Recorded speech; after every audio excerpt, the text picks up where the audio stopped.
भाजपच्या माजी महापौर अर्चना डेहणकर यांच्या नागपुरातील गणेशपेठ भागातील घरी आम्ही आलेलो आहे आणि त्यांच्या घरी त्यांचे फोटो लागलेले आहेत वेगवेगळ्या नेत्यांच्या सोबत. इथे दोन्हीही संघ स्वयंसेवक असल्यामुळे संघाचे संबंधित पण फोटो लावलेले दिसत आहेत आणि एकूणच आपण पाहू शकतो अ, अ, वेगवेगळ्या कार्यक्रमांचे फोटोसुद्धा इथे आहेत. अर्चना डेहणकर यांचे फोटो आहेत, पण अर्चना डेहणकर त्यांच्या घरी नाही आहेत. त्या थोड्याशा नाराज होऊन आपल्या माहेरी गेलेल्या आहेत. अर्चना डेहणकर आपल्या घरी नाही आहेत, त्याचं कारण त्यांचे पती विनायकराव डेहणकर आहेत.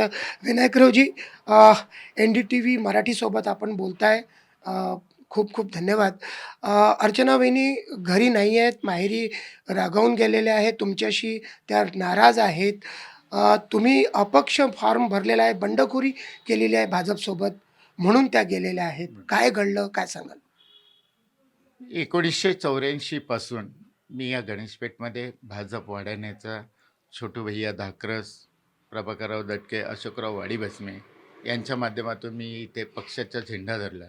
त्यावेळेला इथे आपला विलासरावजी मुक्तेमवार काँग्रेसचे खासदार यांचं मूळ स्थान हे गणेशपेठ. 3 वेळचे आमदार अशोक धवड, ते पण काँग्रेसचे, ते पण इथलेच. आपला दीनानाथजी पडोळे हे पण काँग्रेसचे 2 वेळचे आमदार इथले. आणि हे सगळं असताना इथे भाजपचं काम उभं करणं आणि एका घराबाजूला एक स्वातंत्र्य संग्राम सैनिक, मी माझं 97च्या वेळेला महिला आरक्षण झालं म्हणून त्यावेळेला अर्चना डेहणकर यांना उमेदवारी दिली होती. माझ्या शेजारी म्हणजे जे स्वातंत्र्य संग्राम सैनिक होते त्यांनी आम्हाला मतदान केलं, तर ते मतदान करून आल्यावर माहितीवरून येतात अशा पद्धतीने त्यांनी आंघोळ करून गांधीजींच्या फोटोला अगरबत्ती लावून हार घालून त्यांनी रडत बसले होते का आज आम्ही तुमच्या हत्यारांना म्हणजे मतदान केलं. म्हणजे अशा भावनिक याच्यामध्ये आम्हाला साथ दिली त्यावेळेला आणि आम्ही इथे भाजपचा झेंडा रोवला. पूर्णतः आम्ही भाजपसोबत इथे पूर्ण काम उभं केलं आहे. परंतु यावेळेला पक्षांनी, नितीनजींनी, देवेंजींनी किंवा पक्षाच्या वरिष्ठांनी आम्हाला शब्द दिला, आम्हाला म्हटलं की तुमचा विचार होईल. आम्हाला हे नाही, पण या परिसरामध्ये, या प्रभाग सत्रामध्ये कोणत्याही इथे जे कार्यकर्ते, नवीन कार्यकर्ते, तरुण कार्यकर्ते जे तयार होत आहे त्यांना जर उमेदवारी दिली असती तर माझी काही नाराजी नसती.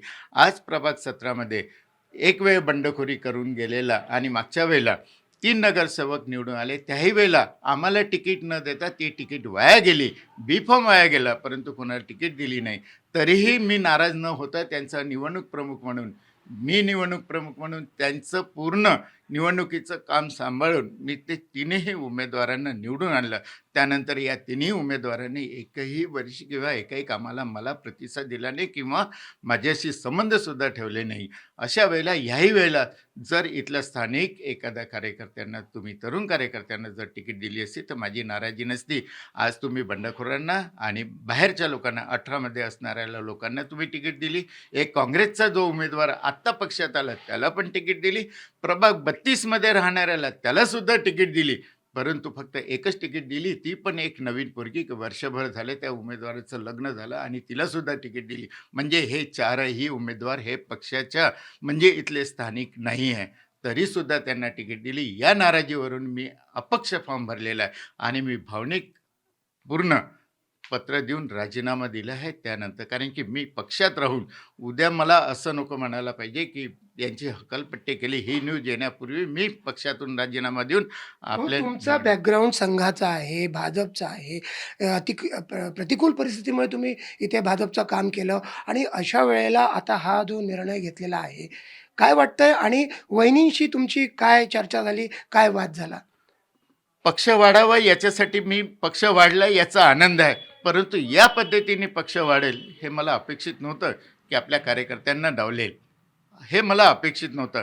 आणि माझी पत्नी माझी महापौर आहे, ते प्रदेशाची पदाधिकारी आहे आणि त्यांनी मी अपक्ष अर्ज भरल्यामुळे त्या नाराज आहे, त्या माहेरी गेलेल्या आहेत. ते म्हणाले की मी तुला निवडणुकीमध्ये सहकार्य करणार नाही. तरीही मी माझ्या ताकदीवर, माझ्या कामावर आणि माझ्या कामाच्या विश्वासावर मी हे निवडणूक लढत आहे आणि जिंकून येईलच. भाऊ शेवटचा प्रश्न. तुम्ही जसं सांगताय तुम्ही ठरवलेलं आहे, पण काही फोन आले का तुम्हाला समजवण्याचे, मनधरणी करण्याचे, किंवा आता फोन येतील तेव्हा तुमचा विचार बदलेल काय? काय ठरवलंय? मी हा निर्णय घेतलाय म्हणजे पक्का निर्णय घेतलेला आहे. माझा स्वभाव हा शांत आणि प्रामाणिक आहे. मी प्रामाणिकपणे जनतेचं काम केलेलं आहे.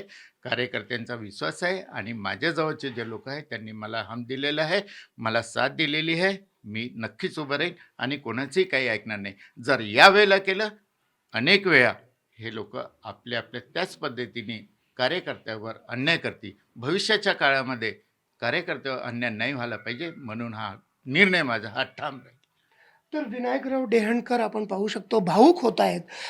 पत्नीसोबत मतभेद झाले तरी ते आपल्या निर्णयावरती कायम आहेत आणि त्यांनी ठरवलं आहे की कुठेतरी कार्यकर्त्यांवरती जो अन्याय होतो आहे तो कुठेतरी नेत्यांपर्यंत पोहोचावा आणि त्यांना न्याय मिळावं. भविष्यातले कार्यकर्ते पक्षापासून दूर जाऊ नये म्हणून मी ही निवडणूक लढवणारच असं त्यांनी ठरवलं आहे.